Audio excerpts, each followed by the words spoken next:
ISPE's 2022 Biotechnology Conference will be held on June 28th through June 30th in Boston, Massachusetts.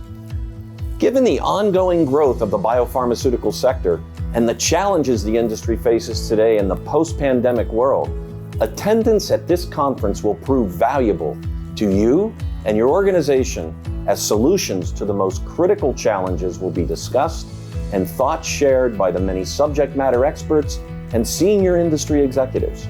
Key topics around supply chain, drug shortages, and emerging challenges with the geopolitical landscape will be examined and discussed.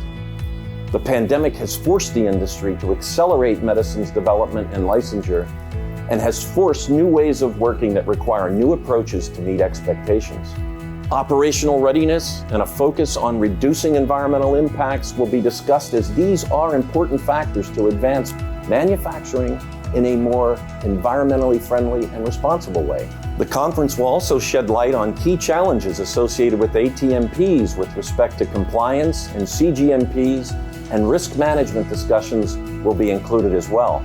Our keynote speakers for this event consist of senior industry executives and regulators as they share their perspectives on the biopharmaceutical industry, the challenges, and the opportunities for innovative solutions. Join me and like-minded professionals for this conference, and together we can shape the future of the pharmaceutical industry.